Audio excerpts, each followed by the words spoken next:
हज़रत अल्लामा मौलाना प्रोफेसर मोहम्मद बशार सिद्दीक़ हज़ारवी साहब को। नहमदुहु व नुसल्ली व नुसल्लिमु अला रसूलिहिल करीम, अम्मा बादु फ़अऊज़ु बिल्लाहि मिनश शैतानिर रजीम, बिस्मिल्लाहिर रहमानिर रहीम। क़ाल अल्लाहु तबारक व तआला फ़िल कलामिल मजीद वल फ़ुरक़ानिल हमीद, लक़द जाअकुम रसूलुम मिन अनफुसिकुम अज़ीज़ुन अलैहि मा अनित्तुम हरीसुन अलैकुम बिल मुअमिनीना रऊफ़ुर रहीम। सदक़ल्लाहु मौलानल अज़ीम व बल्लगना रसूलुहुन नबियुल करीम व नहनु अला ज़ालिका लमिनश शाहिदीन वश्शाकिरीन वल्हम्दुलिल्लाहि रब्बिल आलमीन। अस्सलातु वस्सलामु अलैका या रसूलल्लाह व अला आलिका व अस्हाबिका या हबीबल्लाह। अस्सलातु वस्सलामु अलैका या रसूलल्लाह व अला आलिका व अस्हाबिका या हबीबल्लाह। अस्सलातु वस्सलामु अलैका या रसूलल्लाह व अला आलिका व अस्हाबिका या हबीबल्लाह। सलाम उस पर कि जिसने बेकसों की दस्तगीरी की, सलाम उस पर कि जिसने बादशाही में फ़कीरी की, सलाम उस पर जो उम्मत के लिए रातों को रोता था, सलाम उस पर जो फ़र्शे खाक में झाड़े पे सोता था, सलाम उस पर कि जिसने असरारे मोहब्बत समझाए, सलाम उस पर कि जिसने पत्थर खाकर फूल बरसाए, सलाम उस पर कि जिसके घर में चांदी थी न सोना था, सलाम उस पर कि टूटा बोरिया जिसका बिछोना था, सलाम उस पर जो सच्चाई की खातिर दुख उठाता था, सलाम उस पर जो भूखा रह के औरों को खिलाता था। हम्दो सना के बाद इंतहाई वाजिबुल एहतराम काबिल सद एहतराम बुज़ुर्गों और दोस्तों, बिलखुसूस स्टेज पर जलवा फरमा हज़रात उलमाए ज़ी वक़ार, ख़तीब मस्जिद हाज़ा हज़रत अल्लामा मौलाना कारी मोहम्मद रियाज़ चराग़वी साहब दामत बरकातुहुमुल आलिया, मौलाना मोहम्मद असलम तारिक साहब, मौलाना कारी यासिर जमाल साहब और दीगर सामीन ज़ी वक़ार। मेरा जो मौजू है उससे मुताल्लिक़ कुरान मजीद फ़ुरक़ान हमीद की एक आया करीमा तिलावत करने का शर्फ़ हासिल किया और उसी पर चंद गुज़ारिशात आप हज़रात की खिदमत में अर्ज़ करना है। उससे कबल बतौर तमहीद दो ज़रूरी बातें। कुरान मजीद फ़ुरक़ान हमीद में अल्लाह रब्बुल इज़्ज़त ने इरशाद फरमाया, तिलकर रुसुल फ़द्दलना बादहुम अला बाद, ये वो रसूल हैं जिनमें से हमने बाद रसूलों को बाद रसूलों पर फजीलत अता की है।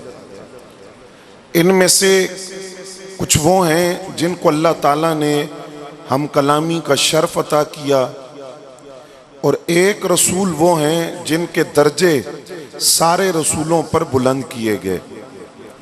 दो बातें यहाँ हमने समझनी है।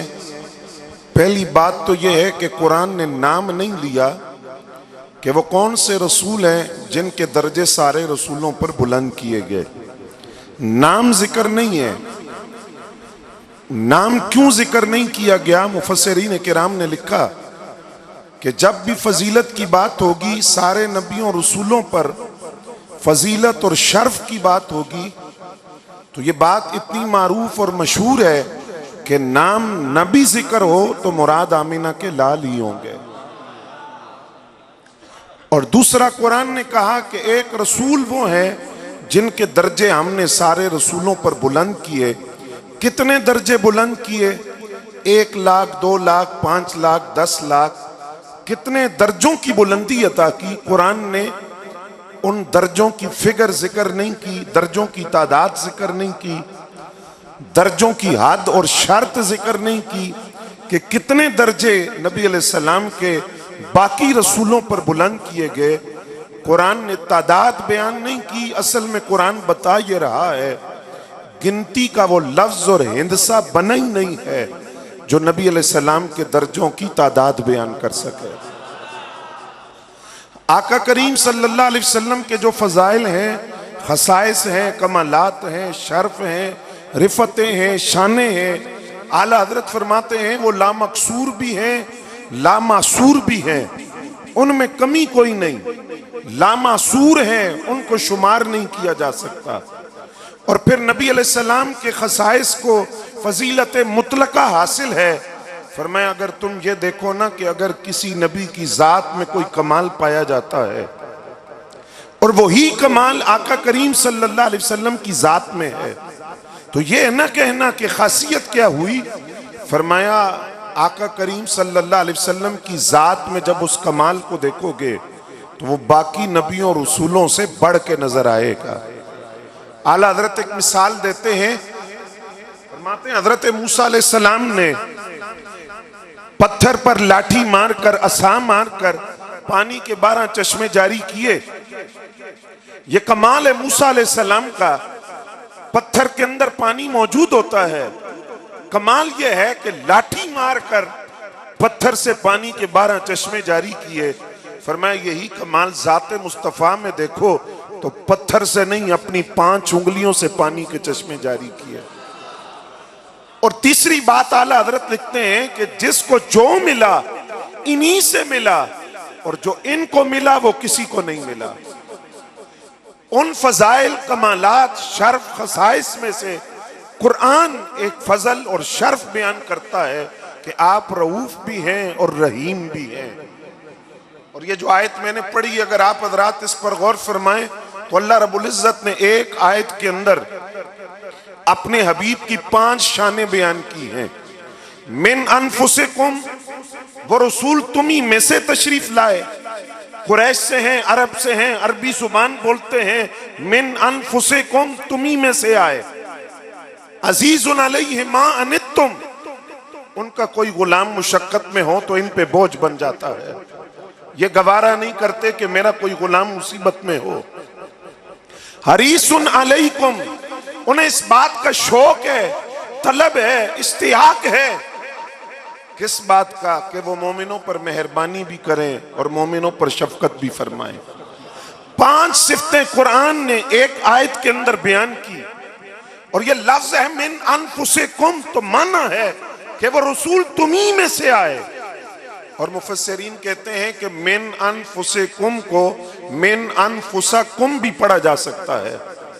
जेर की बजाय आप जबर भी पढ़ सकते हैं, मिन अनफुसकुम भी पढ़ सकते हैं। लेकिन जब आप पढ़ेंगे मिन अनफुसकुम तो माना बदल जाएगा। अब माना यह होगा कि वो रसूल आए तुम्ही में से हैं लेकिन तुम्हारे जैसे नहीं है। उनका शर्फ, उनका फजल, उनका मकाम, उनकी रिफत, उनकी नफासत, उनका हुस्न जमाल, उनकी खूबसूरती, कायनात में उसकी कोई मिसाल नहीं है। वो इतने नफीस रसूल है, वो जिस मकाम से गुजर जाए पूछना नहीं पड़ता, उनकी खुशबू बताती है कि वो यहां से गुजरे। पूछना नहीं पड़ता, खुशबुएं बताती हैं। वो इतने नफीस रसूल है। और अजीजुन अलैहि मा अनित्तुम, उन पर यह चीज बोझ बन जाती है कि उनका कोई गुलाम मुशक्कत में हो, तकलीफ में हो, दुख में हो, परेशानी में हो, गम में हो, वो ये गवारा नहीं कर सकते। आप हजरात जरा तवज्जो फरमाएं, एक रिश्ता है पीर और मुरीद का। किसका? सारे नहीं बोले। पीर और मुरीद का ताल्लुक है, बड़ा मजबूत ताल्लुक है। अगर पीर कामिल हो, सही अकीदा हो और विलायत की सारी शर्तें पाई जाती हों तो वो अपने मुरीद का तज़किया नफ्स करता है, उसको हिदायत के रास्ते पर चलाता है। एक ताल्लुक है उस्ताद और शागिर्द का, बड़ा मजबूत ताल्लुक है। उस्ताद अपने शागिर्द का सीना इल्म के नूर से मुनव्वर करके अजमत की बुलंदियों पे पहुंचाता है। आज जहां मैं बैठा हूं अपने असातिज़ा की बदौलत। एक ताल्लुक है गुलाम और आका का, बड़ा मजबूत ताल्लुक है, गहरा ताल्लुक है। लेकिन इन तीन ताल्लुकात से बढ़कर एक चौथा ताल्लुक है, वो बाप और बेटे का रिश्ता है। जो मोहब्बत, जो उनसियत, जो उल्फत, जो मोहब्बत, जो राफत, जो रहमत बाप और बेटे के ताल्लुक में है, वो दुनिया के किसी ताल्लुक में नजर नहीं आती। लेकिन कुरान की इस आयत की तफसीर के अंदर मुफस्सिरीन ने लिखा है बाप और बेटे की मोहब्बत का क्या कहना, लेकिन आका करीम सल्लल्लाहु अलैहि वसल्लम जो अपने गुलामों से मोहब्बत करते हैं, सगा बाप अपने बेटे से इतनी मोहब्बत नहीं करता जितने आमिना के लाल अपने गुलामों से मोहब्बत करते हैं। इसकी एक मिसाल अर्ज करता हूं। एक 8 साल का बच्चा है, वो अपने खानदान वालों से खो जाता है, घर वालों से गुम हो जाता है, मंडियां लगती हैं इंसानों की, इंसान बिकते हैं। मिलाद ना मनाए उस आका का जिन्होंने गुलामी की जंजीरों को तोड़ा।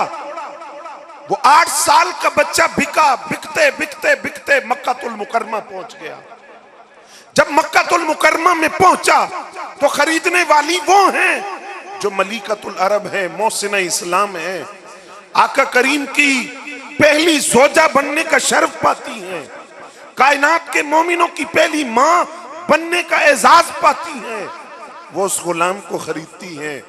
नबी अलैहिस्सलाम से निकाह होता है तो अर्ज करती हैं आका इस गुलाम को आप बतौर तोहफा, बतौर हिबा कबूल फरमाएं, आप कबूल फरमा लें। नबी अलैहिस्सलाम उस गुलाम को कबूल फरमाते हैं। उस बच्चे के खानदान के लोग काबे का तवाफ करने आते हैं, अपने बच्चे को देखते हैं, पहचान लेते हैं, वापस जाकर बाप को खबर देते हैं। बाप नबी अलैहिस्सलाम की खिदमत में हाजिर होते हैं, आप मेरे बेटे को मेरे हवाले कर दें। नबी अलैहिस्सलाम ने फरमाया मैं बेटे को बुलाता हूं, तुम मुझसे पूछो जाना चाहता है तो मैं तुमसे कोई फिदिया नहीं मांगूंगा, कोई रकम नहीं है, माल का मुतालबा नहीं है, मैं आजाद कर दूंगा, तुम ले जाओ। अगर वो जाना चाहता है, सगे बेटे को बुलाया गया। बाप अपने बेटे से कहता है बेटा देख तेरी माँ भी है, बहनें भी हैं, घर भी है, माल भी है, दौलत भी है, खाने पीने की फरावानी भी है, बहुत कुछ है, आसाइशें हैं, सहूलियात हैं, तू मेरे साथ चल। तेरा कबीला और कुंबा इंतजार में है। बेटा पलट कर बाप की तरफ देखता है, कहता बाजान आपकी शफकत पितरी का इनकार नहीं है, आपकी मोहब्बतों का इनकार नहीं है, लेकिन मसला ये है जो मोहब्बतें मुझे इस आका से मिली है वो सगा बाप भी अपने बेटे को नहीं दे सकता। इसलिए मैं तो इस गुलामी को छोड़ के नहीं जा सकता। और यहां ये बात भी काबिल तवज्जो है कि आका करीम ने अभी ऐलान नबूवत नहीं फरमाया, ये ऐलान नबूवत से पहले की बात कर रहा हूं। अब बाप खुश होकर कहता है अगर तू नहीं जाना चाहता मेरी तरफ से इजाजत है, अगर तुझे इतनी शफकत और मोहब्बत इस बारगाह से मिली है, रब ने इनाम क्या दिया। नबी अलैहिस्सलाम ऐलान नबूवत फरमाते हैं तो सबसे पहले जो गुलाम इस्लाम लाते हैं वो ये हैं, अस्साबिकून अल-अव्वलून में शामिल हैं। और फिर दूसरा इनाम जो मिला, पूरी जमात सिहाबा में से किसी सिहाबी का नाम कुरान के अंदर मौजूद नहीं है, किसी सिहाबी का नाम कुरान में जिक्र नहीं है, ये वाहिद सिहाबी हैं, इनका नाम कुरान में मौजूद है। गोया रब ने इनाम ये दिया, फरमाया मेरे महबूब की गुलामी का पट्टा तुमने गले में डाला है, तुम्हारा इनाम ये है क़यामत तक मस्जिद के मेहराबो मिंबर से कुरान पढ़ा जाएगा, कुरान की आयतों में तुम्हारा नाम गूंजेगा, जिन्हें ज़ैद बिन हारिसा रज़ियल्लाहु तआला अन्हु कहा जाता है। क्या शफकतें हैं आका करीम की। इमाम इब्न कसीर फरमाते हैं दुनिया का कौन सा मकाम है जहां सरकार ने अपने गुलामों को याद नहीं किया। बदर में याद किया, आवाज नहीं आ रही सुभान अल्लाह की, बदर में याद किया, उहद में याद किया, मदीना के बाजारों में याद किया, मक्का के कोसारों में याद किया, खलवत में याद किया, जलवत में याद किया, गार में याद किया, मजार में याद किया। मजार में कैसे याद किया? फरमाया जब मैं पर्दा कर जाऊंगा दुनिया से, तुम्हारे अमाल रोजाना मेरे सामने कब्र में पेश किए जाएंगे। अगर तुम्हारे अमाल के अंदर अच्छी बात देखूंगा तो मैं कब्र में बैठकर अल्लाह का शुक्र अदा करूंगा। अगर मैं अपने गुलामों के अमाल में कोई कमी देखूंगा, नक्स देखूंगा, कब्र में बैठकर अपने गुलामों के लिए मगफिरत की दुआ मांगता रहूं। इमाम इब्ने कसीर कहते हैं, कौन सा मकाम है जहां सरकार ने गुलामों को याद नहीं किया, कहां अपने उम्मतियों को याद नहीं किया। आका करीम सल्लल्लाहु अलैहि वसल्लम ने इरशाद फरमाया, लौला अन अशुक्का अला उम्मती ला अमरतहुम बिस्सिवाक, अगर मुझे उम्मत पर मुशक्कत का ख्याल ना होता, मैं इनको हुक्म देता कि मिसवाक करो, मिसवाक को लाजिम करार देता, फर्ज करार देता, क्योंकि खुद नबी अलैहिस्सलाम को मिसवाक करना बहुत पसंद था। फरमाया, मैं अगर मुशक्कत का ख्याल ना होता, फर्ज करार दे देता, मुझे गुलामों की मुशक्कत का ख्याल आ गया। फिर फरमाया, मुझे ये बात पसंद है कि इशा की नमाज को रात के आखिरी हिस्से में पढ़ा जाए, मुझे अपने गुलामों पर मुशक्कत का ख्याल ना होता तो मैं हुक्म देता कि रात नमाज इशा रात के आखिरी हिस्से तक मुअख्खर करो, मुझे गुलामों की नींद का ख्याल आ गया। माह रमजान है, आका करीम सल्लल्लाहु अलैहि वसल्लम मस्जिद में तशरीफ लाए, नमाज तरावीह की इमामत फरमाई। दूसरा दिन आया, हुजूर फिर तशरीफ लाए, तीसरा दिन आया, फिर तशरीफ लाए, चौथा दिन आया, सहाबा इंतजार करते रहे, नबी अलैहिस्सलाम तशरीफ नहीं लाए। रात का अक्सर हिस्सा गुजर गया, आका करीम सल्लल्लाहु अलैहि वसल्लम तशरीफ लाए, सहाबा किराम से फरमाया, मैं तुम्हारे दिल की कैफियत जानता हूं, मुझे पता है तुम इंतजार में रहे, शौक में रहे कि मैं नमाज तरावीह की इमामत करवाऊंगा, लेकिन जानते हो मैं क्यों नहीं आया? मैं इसलिए नहीं आया कि आज अगर मैं मुसल्ले पर खड़ा होकर नमाज तरावीह की इमामत करवा देता तो आज रब हुक्म नाजिल फरमा देता कि नमाज तरावीह को फर्ज करार दे दिया जाता। मुझे उम्मत पर मुशक्कत का ख्याल आया, मैं रुक गया कि उम्मत मुशक्कत में न पड़ जाए, नमाज तरावीह फर्ज हो गई, रह गई तो गुनाह ज्यादा होगा। फरमाया, गुलामों तुम्हारी मुशक्कत के ख्याल करके मैं आज दोबारा मस्जिद में नहीं आया। फरमाया, हज फर्ज है। हजरत अकरा बिन हाबिस अर्ज करते हैं, हुजूर हर साल फर्ज है। नबी अलैहिस्सलाम खामोश। फिर सवाल किया, हर साल फर्ज है? आका करीम फिर खामोश। फिर सवाल किया, हर साल फर्ज है? नबी अलैहिस्सलाम खामोश।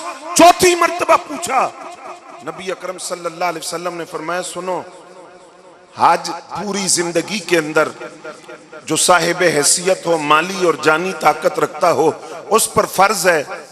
तुमने पूछा कि हर साल फर्ज है? फरमाया, मैं एक मर्तबा हां कह देता ना,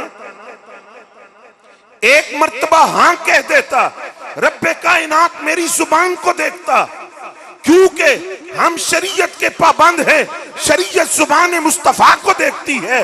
फरमाया, मैं एक मर्तबा हां कह देता, आज हर साल फर्ज हो जाता, लेकिन मुझे अपनी उम्मत पर मुशक्कत का ख्याल आया, मैं खामोश रहा कि हर साल हज नहीं कर सकेंगे। यही बात इमाम इब्ने कसीर कहते हैं, कौन सा मकाम है जहां आका करीम ने अपनी उम्मत की मुशक्कत का ख्याल करके उम्मत पर राहत, रहमत और राफत का मामला न किया हो।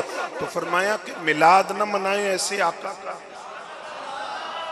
जो किसी मकाम पर अपने गुलामों को भूलते नहीं है। मैं एक मंजर आपको दिखाने लगा हूं, अगर आप तवज्जो फरमाएंगे और उसको जरा तसव्वुर करेंगे तो आपको समझ आएगा कि हम मिलाद क्यों मनाते हैं। नबी अलैहिस्सलाम कुरान मजीद की तिलावत कर रहे हैं और आप जरा तसव्वुर कीजिए कि जब साहिब कुरान खुद कुरान पढ़ते होंगे तो वो क्या मंजर होगा। और एक बात की ये भी वजाहत कर दूं, नबी अलैहिस्सलाम को खुद ये बात ज्यादा पसंद थी कि कोई कुरान पढ़े और मैं सुनता रहूं। हजरत अब्दुल्लाह इब्ने मसूद रज़ियल्लाहु तआला अन्हु से फरमाया कुरान पढ़े। उन्होंने अर्ज किया, हुजूर आपके सीने अक़दस पे उतरा है, आप ज्यादा हक रखते हैं कि आप पढ़ें। तो फरमाया, मुझे ये बात ज्यादा पसंद है कि कोई कुरान पढ़ता रहे और मैं सुनता रहूं। अब यहां आका करीम सल्लल्लाहु अलैहि वसल्लम खुद कुरान पढ़ रहे हैं। सूरह इब्राहिम है, कुरान की एक आयत आती है जिसमें हजरत इब्राहिम अलैहिस्सलाम का जिक्र है। वो अपने गुलामों के लिए बारगाह रब्बुल इज्जत से खैर मांग रहे हैं, बख्शिश मांग रहे हैं, मगफिरत मांग रहे हैं। आका करीम सूरह माइदा की तरफ बढ़ते हैं। सूरह माइदा की एक आयत है, हजरत ईसा अलैहिस्सलाम अपने गुलामों के लिए खैर मांग रहे हैं, बख्शिश मांग रहे हैं, शफाअत तलब कर रहे हैं। आका करीम तिलावत मौकूफ करते हैं, इतना रोते हैं कि दाढ़ी आंसुओं से तर हो जाती है। और नबी अकरम सल्लल्लाहु अलैहि वसल्लम की जुबान अक़दस पर एक ही लफ्ज है, उम्मती उम्मती उम्मती उम्मती। इतना रोए हुजूर, इतना रोए कि रब ने खुद जिब्रील को हुक्म दिया, फरमाया जिब्रील जल्दी जा, मेरे हबीब की बारगाह में जाकर पूछ के किस चीज ने सताया है आपको किस चीज ने गमगीन कर दिया, मेरे हबीब क्यों रोते हैं आपकी आंखों में आंसू क्यों है, चश्माने मुकद्दस तर क्यों है, माजरा क्या है। हजरत जिब्रील अमीन हाजिर होते हैं, अर्ज करते हैं, रब फरमाता है आपकी आंखों में आंसू हैं, किस चीज ने आपको गमगीन कर दिया है। नबी अलैहिस्सलाम ने फरमाया जिब्रील, इब्राहीम अलैहिस्सलाम अपने गुलामों को याद करें, ईसा अलैहिस्सलाम अपने गुलामों को याद करें, उम्मती उम्मती उम्मती, मेरे गुलामों का क्या बनेगा, मेरे उम्मतियों का क्या बनेगा। मुझे अपनी उम्मत का गम सताता है, उम्मत का ख्याल आता है, कल मैदान हश्र में इनके साथ क्या होगा। जिब्रील अमीन वापस जाते हैं, रब की बारगाह में अर्ज करते हैं, हालांकि रब ज्यादा जानता है, रब की बारगाह में अर्ज करते हैं, अल्लाह फरमाते हैं मेरे हबीब से कहो इन्ना सनुर्दी का फी उम्मते का फला नसूआ का, हबीब परेशान नहीं होना, इन्ना सनुर्दी का फी उम्मते का, आपकी उम्मत के साथ मैं वही करूंगा जिस पर आप राजी।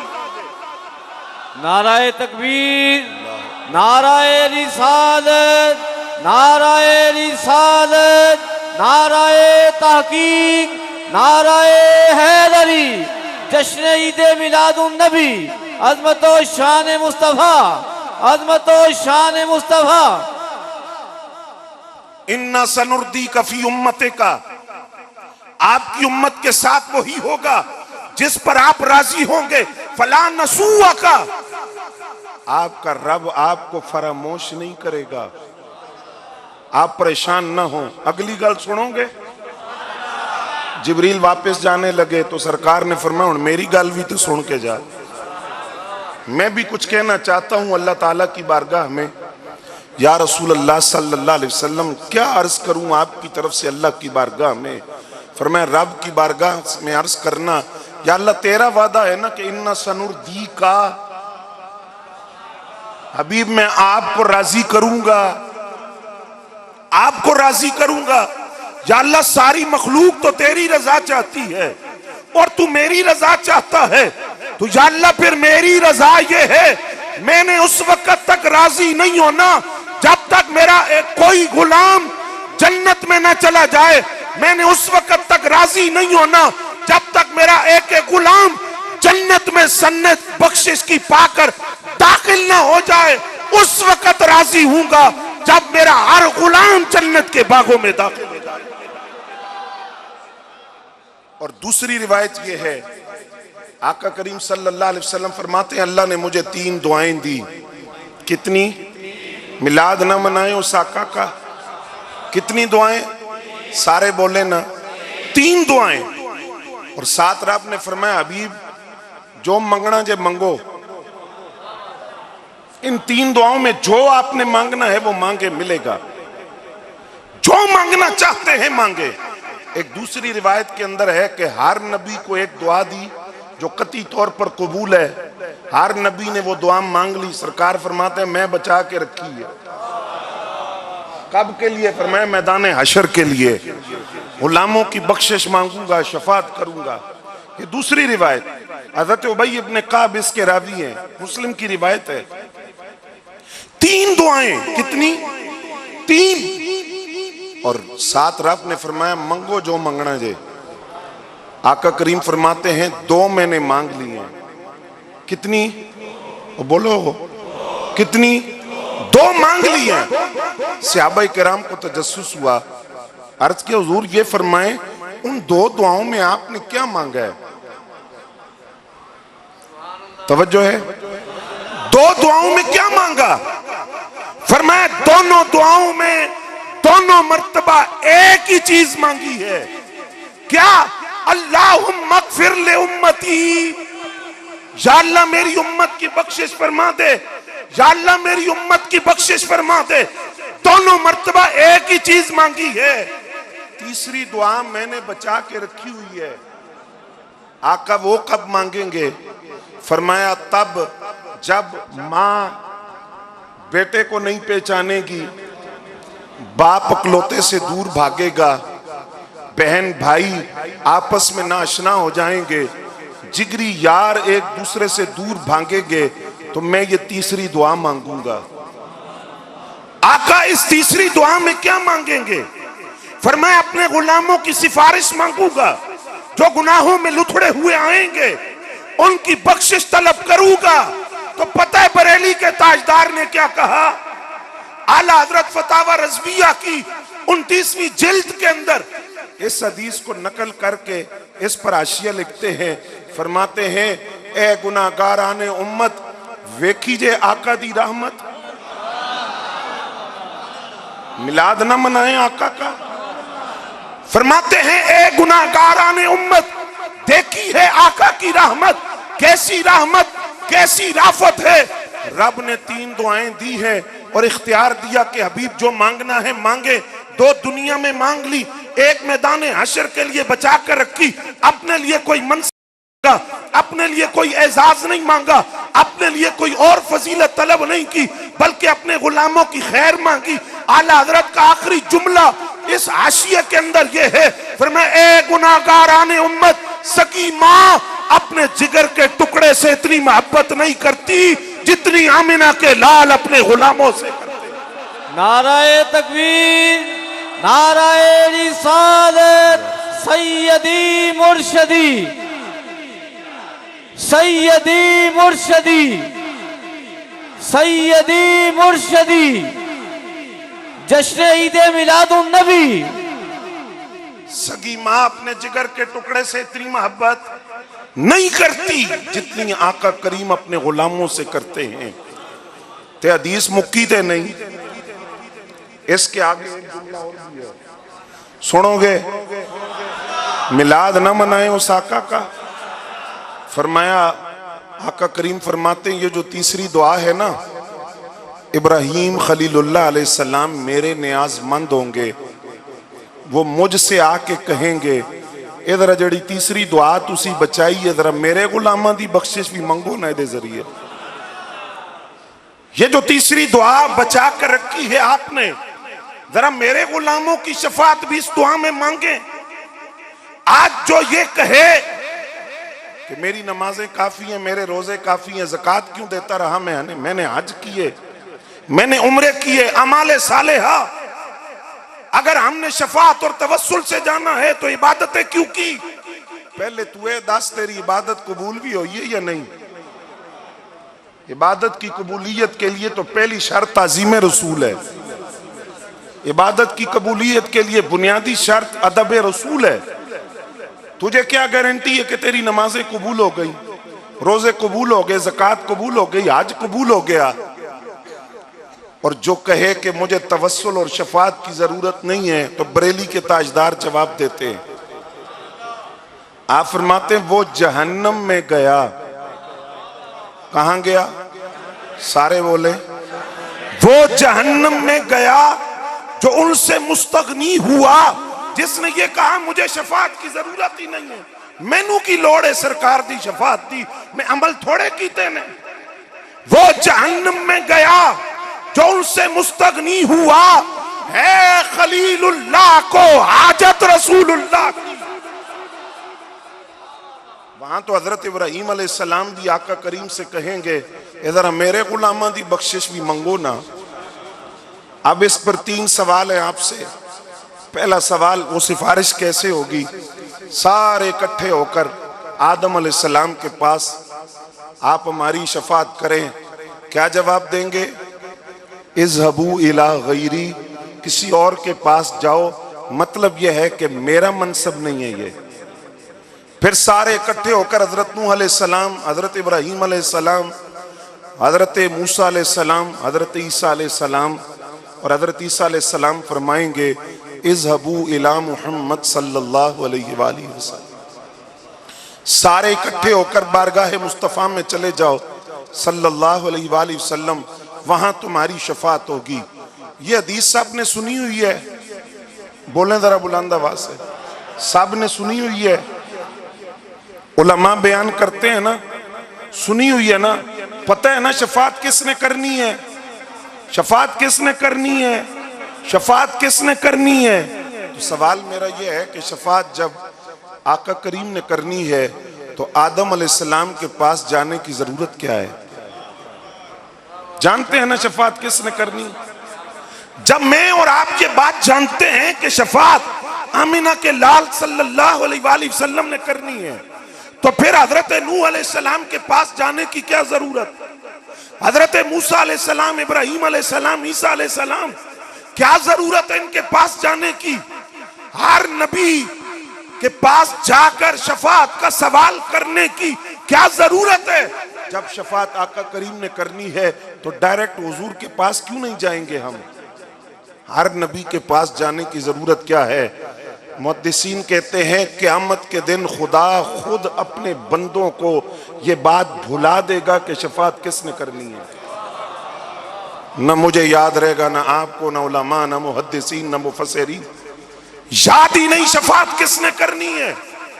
जब याद ही नहीं तो फिर आदम अलैहिस्सलाम, नूह अलैहिस्सलाम, इब्राहीम अलैहिस्सलाम, मूसा अलैहिस्सलाम, ईसा अलैहिस्सलाम, अब रब भुलाएगा। और रब का कोई अमर हिकमत से खाली, तो हिकमत क्या है? फरमाया रब चाहता ये है जब ये सारे गुनाहों से लुथड़े हुए जाए ना आदम अलैहिस्सलाम के पास, वो फरमाए इज़हबू इला गैरी, मेरा मनसब नहीं है, तो आपका मनसब नहीं तो किसी का तो है ना। हजरत नूह अलैहिस्सलाम फरमाए इज़हबू इला गैरी, मेरा मनसब नहीं है, किसी और के पास जाओ। हजरत इब्राहीम अलैहिस्सलाम, मूसा अलैहिस्सलाम भी यही जवाब दे। हजरत ईसा अलैहिस्सलाम फरमाए इज़हबू इला मुहम्मद सल्लल्लाहु अलैहि वसल्लम, सारे बारगाह मुस्तफा में चले जाओ। फरमाया रब चाहता ये है जब सारे नबियों के पास जाएं, सारे बारगाह मुस्तफा का रास्ता दिखाएं, मैदान हशर में मेरे नबी की अजमत का ये पहलू खुले जो मनसब किसी नबी और रसूल को नहीं मिला, वो सिर्फ मेरे हबीब को मिला है। शफात। नाराए तकबीर, नाराए रिसालत, नाराए रिसालत, अजमत व शान मुस्तफा, मर्तबा व मकाम मुस्तफा। अच्छा हज़रात, फिर इस पर एक और सवाल है। वो सवाल ये है, रब के इल्म में है ना कि कौन जन्नती है, और रब के इल्म में ये भी है कि कौन जहन्नमी है। रब के इल्म में ये बात भी है कौन बदअमलियां करता रहा, बदअमाल था, और रब ये भी जानता है कि सालिह अमाल किसके पास है, नेक अमल कौन करता रहा। हम ये मैं नहीं कह रहा, मुहद्दिसीन ने ये सवाल उठाया और फिर उसका जवाब भी दिया। कहते हैं जब रब जानता है कि कौन जन्नती है और कौन, तो भाई ये मीज़ान की क्या जरूरत थी, पुल सिरात की क्या जरूरत थी, ये कब्रों से उठाकर सवाल करने की क्या जरूरत थी। और फिर उसके बाद शफात का मसला भी ना होता, डायरेक्ट जिसको जन्नत में भेजना है रब जन्नत में भेज देता, जिसको जहन्नम में भेजना है रब जहन्नम में भेज देता। बात समझ आ रही? कोई नहीं। मैंने तो कारी साहब से कहा था इस दफा मुझे ना बुलाएं, ये बार बार का आना जाना जो है ना, इससे भी मसला बन जाता है। तवज्जो है आपकी? अब सवाल ये है कि जब रब जानता है कि कौन जन्नती है कौन जहन्नमी, मीज़ान का क्या मतलब है? पुल सिरात क्यों बिछाई जाएगी? रब चाहे तो डायरेक्ट जिसको जन्नत में भेजना है जन्नत में भेज दे, जिसको जहन्नम में भेजना है जहन्नम में भेज दे। ये इतने हजार साल का सफर और फिर वो सूरज सवा नेज़े पर प्यास से जुबाने बाहर, और ये इतनी परेशानी और ये कैफियत और ये घड़ियां और ये लम्हे और ये माँ बाप का औलाद से भागना, औलाद का माँ बाप से भागना, यार दोस्तों के एक दूसरे से भागना। रब चाहता तो डायरेक्ट जन्नत में भेजता, जहन्नमियों को जहन्नम में भेजता। मौलाना हसन रजा खान बोले, उस्ताद ज़मन आला हजरत के भाई, आप बोले, पता है क्या जवाब देते हैं? फरमाते हैं ये मीज़ान का कायम होना, पुल सिरात का बिछाया जाना, ये हौज़े कौसर, ये सवाल, ये शफात, ये इतना लंबा प्रोसेस, जबकि रब जानते हैं कि कौन जन्नती है कौन जहन्नमी है, डायरेक्ट जन्नत और जहन्नम में नहीं भेजा, ये हशर का सारा निज़ाम कायम किया। कहते हैं क्यों? कहा फकत इतना सबब है इन इकादे बज़्म माशर का कि उनकी शान महबूबी दिखलाई जाने वाली है। रब ने अपनी हबीब की शान दिखाने के लिए ये माशर का मैदान कायम किया। मीज़ान पे पता चले मकाम मुस्तफ़ा क्या है, पुल सिरात पे पता चले मकाम मुस्तफ़ा क्या है, हौज़े कौसर पे पता चले मकाम मुस्तफ़ा क्या है। फरमाया फकत इतना सबब है इन इकादे बज़्म महशर का कि उनकी शान महबूबी दिखलाई जाने वाली है। गल मुकी नहीं, तीसरा सवाल भी है। आका करीम जिनकी शफात फरमाएंगे उनकी कोई लिमिट भी है, कोई हद भी है, कोई किनारा भी है, कोई शर्त भी है, कोई फिगर है, कोई हिंसा, कोई अदद, 1 लाख 2 लाख 5 लाख 10 लाख 15 लाख, इतनों की शफात करनी है, इतनों की नहीं होगी। इतनों की कर सकते हैं, वो आपके दायरे इख्तियार में है, इससे ज्यादा की नहीं कर सकते। कोई लिमिट है, कोई हद है, कोई किनारा है, या कोई शर्त नहीं, कोई हद नहीं, कोई किनारा नहीं। हजरत अब्दुल्लाह इब्न अब्बास रदी अल्लाह तआला अन्हुमा फरमाते हैं, मैं जवाब देता हूं, फरमाते हैं मुझसे सुनो शफात मुस्तफ़ा की हद क्या है। फरमाए एक ही शर्त है और एक हद है। अल्लाह ने अपने हबीब की शफात के इख्तियार से सारी हदूद को उठा लिया, सारी फिगर उठा ली, सारी शराइत उठा ली, सारे किनारे उठा लिए, सिर्फ एक शर्त बाकी रखी है और वो कुरान में मौजूद है। पूछा कहां? फरमाया कुरान नहीं कहता वला सौफा युतीका रब्बुका फतरदा। फरमाया हबीब आपकी शफात की एक ही हद है और वो रज़ाए मुस्तफा है।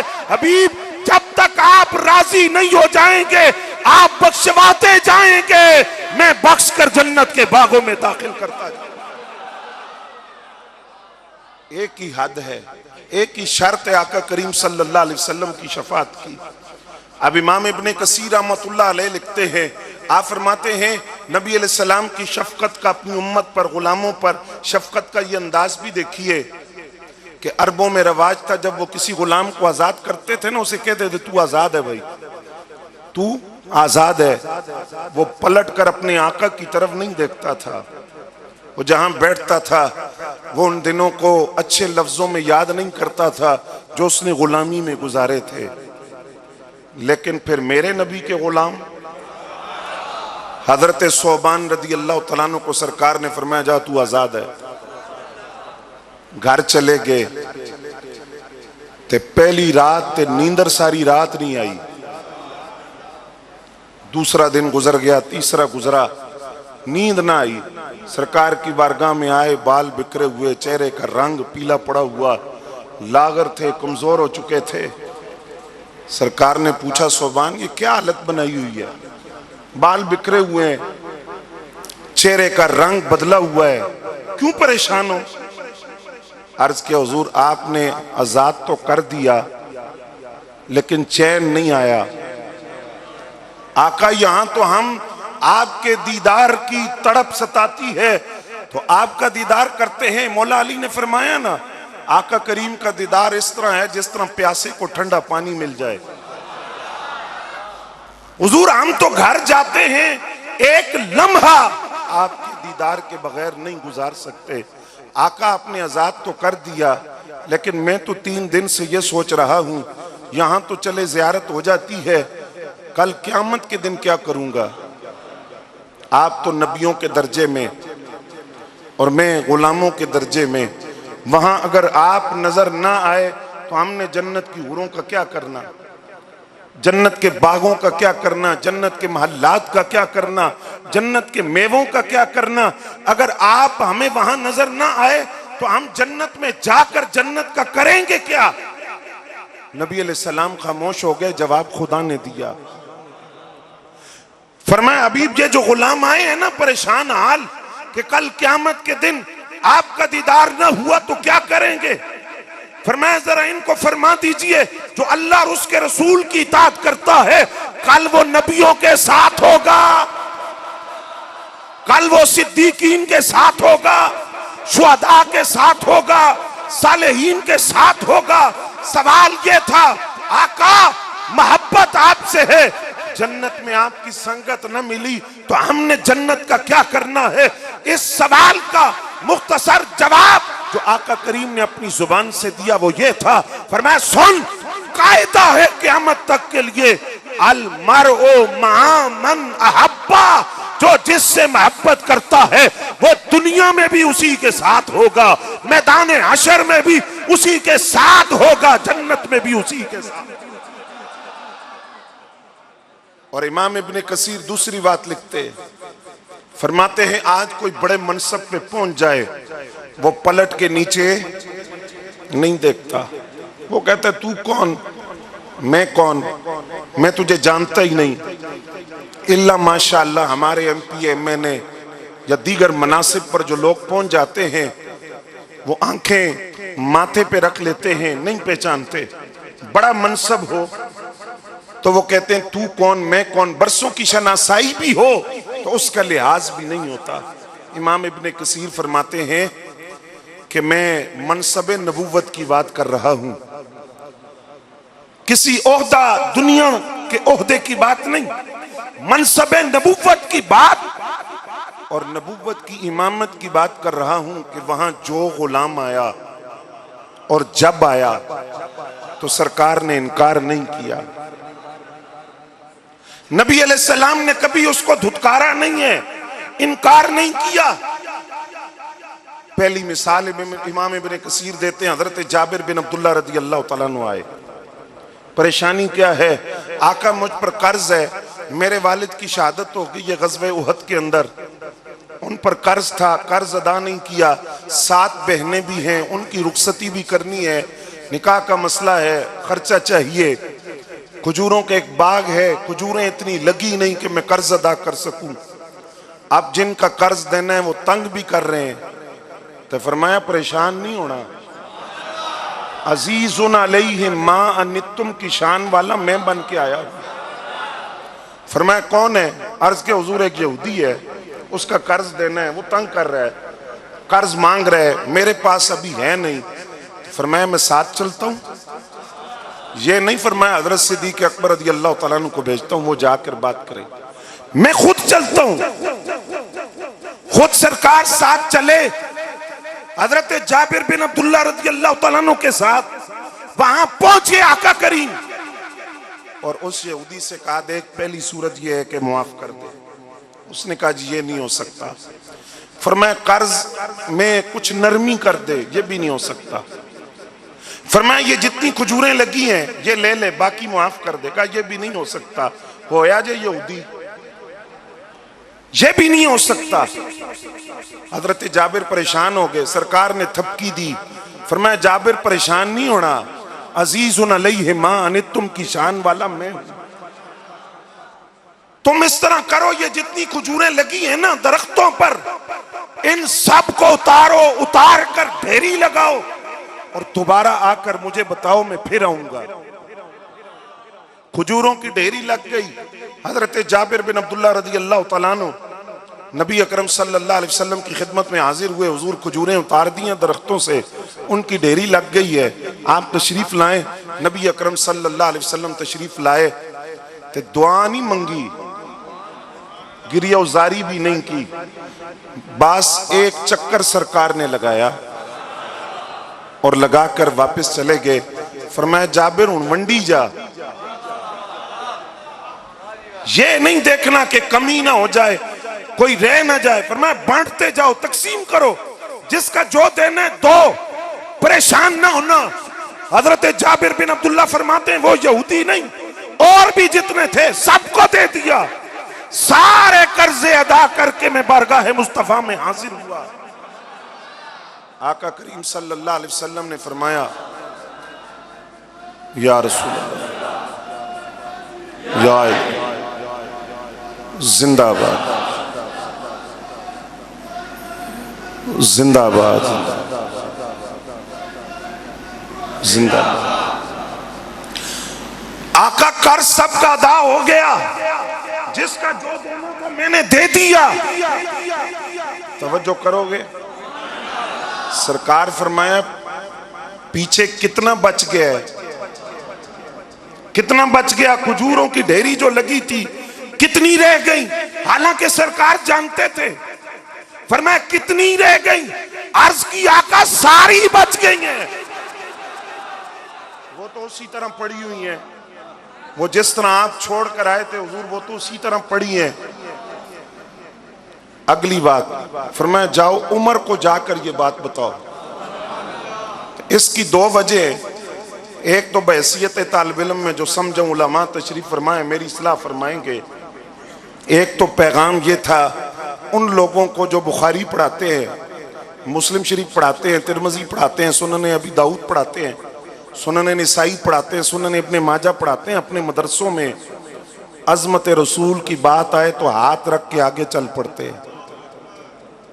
कहीं हुजूर सल्लल्लाहु अलैहि वसल्लम के इल्मे गैब का अकीदा ना साबित करना पड़ जाए, यहां कहीं सरकार की नूरानियत साबित ना हो जाए, कोई तालिब इल्म सवाल ही ना कर ले कि इस हदीस से तो पता चलता है कि नबी अलैहिस्सलाम को गैब का इल्म था। तो वो जो हदीस आती है यू टर्न लेकर बात गोल करके गुजर जाते हैं, उन्हें पैगाम था अज़मत रसूल की बात आए दबाया ना करो, फैलाया करो, उसके चर्चे किया करो। या उसको फैलाया करो, उसके चर्चे किया करो। और दूसरी वजह यह थी कि जब नबी अलैहिस्सलाम चले थे ना हजरत जाबिर रज़ी अल्लाह तआला अन्हु के खजूरों के ढेर की तरफ, तो जो शख्सियत देख रही थी वो हजरत फारूक आजम रज़ी अल्लाह तआला अन्हु थे। इसलिए फरमाया जाओ जरा उमर को बता के आओ।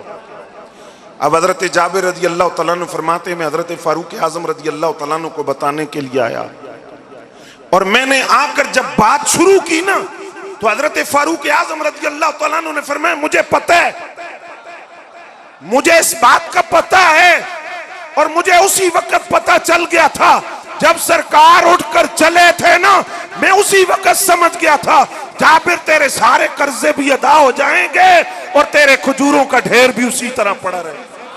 नाराए तकबीर, नाराए रिसालत, नाराए रिसालत, नाराए तहकीक, नाराए हैदरी, नाराए गौसिया, अज़मत व शान मुस्तफा। मिलाद न मनाएं साका का, अजीजुन अलैहि मा अनित्तुम की शान वाले आका। मिसालें इसमें बड़ी हज़रात, तफसील में जाऊं तो हदीस के अंदर बेशुमार रिवायात है। कभी सरकार हजरत साद के छाले हाथों पे और हुजूर बोसा देते हैं और फरमाया छाले कैसे हैं? अर्ज के हुजूर कसीरुल याल हूँ, बच्चे ज्यादा है, मेहनत करता हूँ, फावड़ा चलाता हूँ फावड़ा, और उससे ये छाले पड़ गए हाथों में। फरमाया साथ तुझे पता ही नहीं रब को इन हाथों पे कितना प्यार आता है, रब ने इन हाथों पर जहन्नम की आग हराम कर दी है। अल कासिब हबीबुल्लाह, मेहनत मजदूरी करने वाला तो अल्लाह का दोस्त होता है। आका करीम गुजर रहे हैं, कनीज बैठी रो रही है। फरमाया क्यों रोती हो? काटा लेने के लिए आई थी, तो वो 2 दिरहम दिए थे मालिक ने, वो गुम हो गए। नबी अलैहिस्सलाम के पास 2 दिरहम थे, आपने आटा खरीदा और खरीद के अपने कंधे पे उठाया और उसके दरवाजे तक पहुंचे। कनीज ने कहा मसला एक और भी है। फरमाया वो क्या? ताखीर भी हो गई है और आका से डरती भी हूं कि डांटेगा। फरमाया मैं साथ चलता हूं।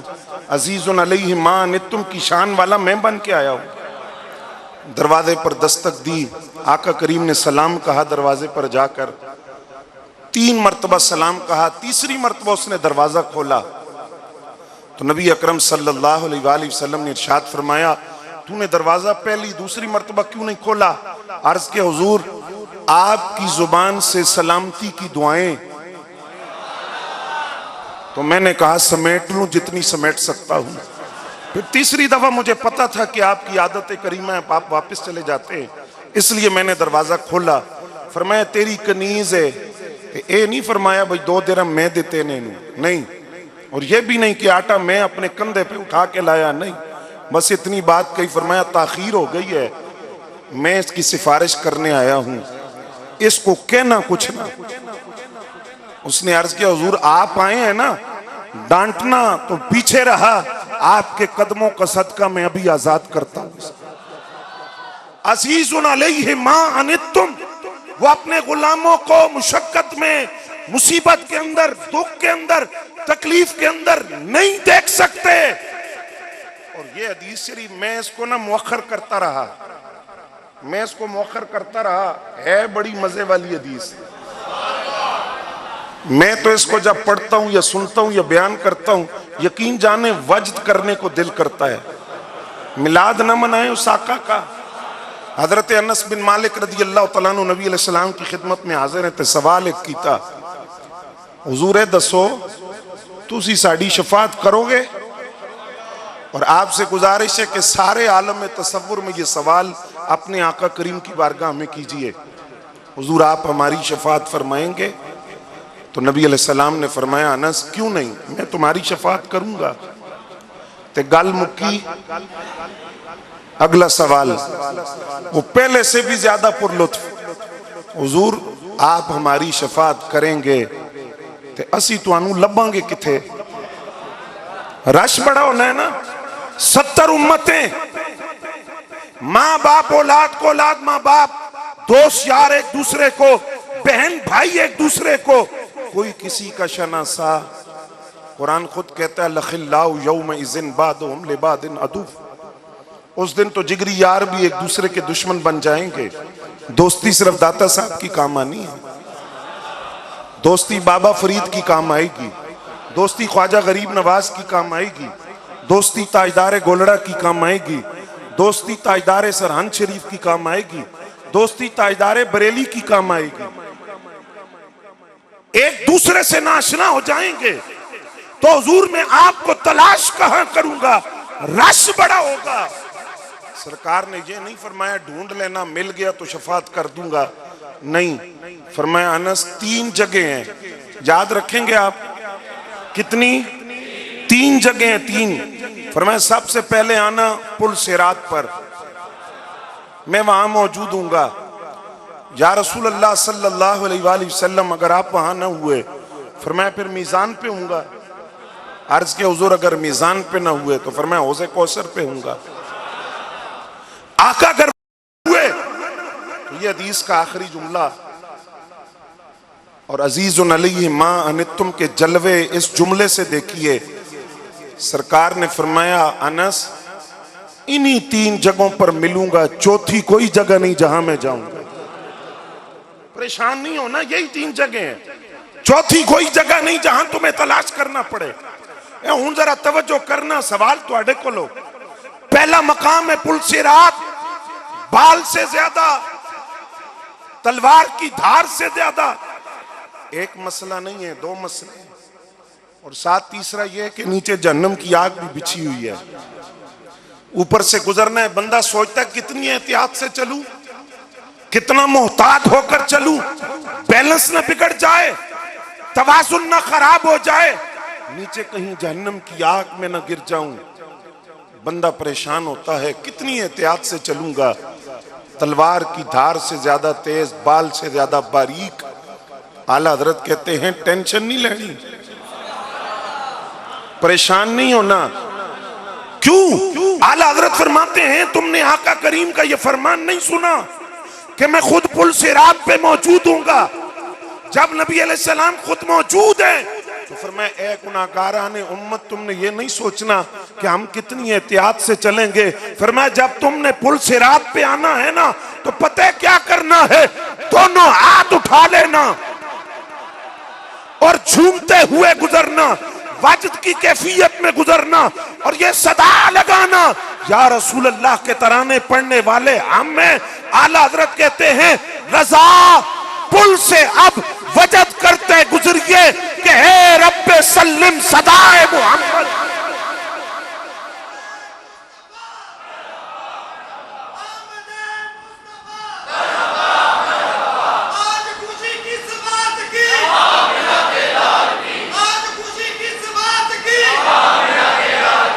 मिलाद न मनाए साका का। दूसरा मकाम है मीजान, जहां माल तुलेंगे और नेकियों वाला पलड़ा हल्का रह गया तो मसला मुश्किल हो जाएगा। हजरत शाह अब्दुल अजीज मुहद्दिस देलवी रहमतुल्लाह अलैह गुनाहगारान उम्मत को उम्मीद दिलाते हैं। तफसीर अजीजी में आप फरमाते हैं कि जानते हो कि नबी अलैहिस्सलाम रोजाना 100 मरतबा इस्तिग़फार करते थे। कितनी मरतबा? 100 मरतबा। आप फरमाते हैं कि इस्तिग़फार तो होता है गुनाहों की बख्शिश के लिए, और नबी तो मासूम अनिल खता होता है। नबी की ज़ात से गुनाह का तसव्वुर, तमाम अंबिया मासूम अनिल खता हैं। इस्मत अंबिया या अहले सुन्नत का अकीदा है, और नबियों के अलावा कोई मासूम नहीं होता। अंबिया तमाम मासूम है, तो फिर नबी अलैहिस्सलाम के इस्तिग़फार का क्या मतलब था? वो तो गुनाहों की मुआफी के लिए होता है, और नबी अलैहिस्सलाम मासूम अनिल खता है। सुनिए शाह अब्दुल अजीज मुहद्दिस देहलवी रहमतुल्लाह अलैह का जवाब। आप फरमाते हैं, ए गुनाहगारान उम्मत, आका करीम इस्तिग़फार अपने लिए नहीं करते थे, वो अपने गुलामों के लिए करते थे। फरमाया वो इस्तिग़फार जो आका करीम करते थे ना, वो अपने लिए नहीं, अपने गुलामों के लिए करते थे। कल मीजान पर अगर किसी का नेकियों वाला पलड़ा हल्का रह गया, आका अपना इस्तिग़फार अपने उस गुलाम के पलड़े में डालकर उस पलड़े को भारी करें। फरमाया तीसरा मकाम है हौज़े कौसर।